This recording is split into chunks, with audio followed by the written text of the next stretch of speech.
Maharashtra superfast news मराठीमध्ये आपले स्वागत आहे। चला तर मग बातम्या पाहूया। तळेगाव पात्रोडा येथे अवैध रेती माफियांचा धुमाकूळ, पूर्णा नदीचा केला चक्क चारण, ग्रामस्थ संतप्त, सरकारी नियमांना केराची टोपली, जेसीबी पोकलँडने 20 फूट खोल खड्डे, शाळेजवळ भरधाव वाहनांमुळे जीवितास धोका। तळेगाव पात्रोडा ता पाथरूड येथील पूर्णा नदी घाटावर अवैध रेती उत्खननाचा मोठा प्रकार समोर आला असून रेती माफियांनी अक्षरशः हेदोस घातला आहे। शासनाच्या नियमांना धाब्यावर बसवत जेसीबी, पोकलँड व बोटींच्या सहाय्याने दिवसाढवळ्या रेतीचा उपसा सुरू आहे। नदी पात्रात तब्बल 20 फूट खोल खड्डे करून पर्यावरणाचा समतोल बिघडवला जात आहे।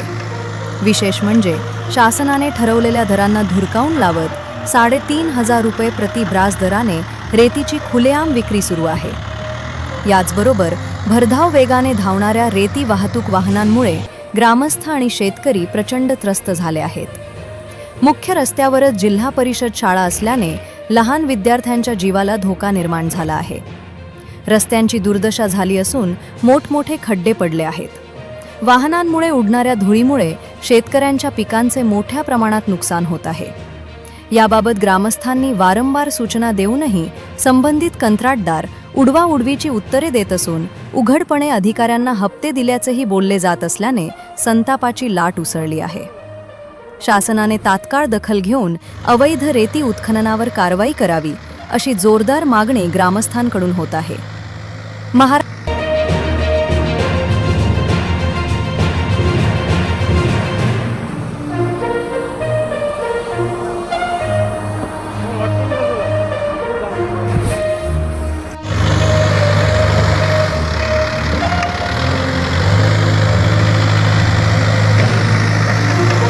सुपरफास्ट न्यूज मराठी पाथरूड तालुका प्रतिनिधी अशाच सणसणीत बातम्यांसाठी आमच्या YouTube चॅनलला सबस्क्राईब करा, बेल आयकॉन दाबा आणि बातमी शेअर करा।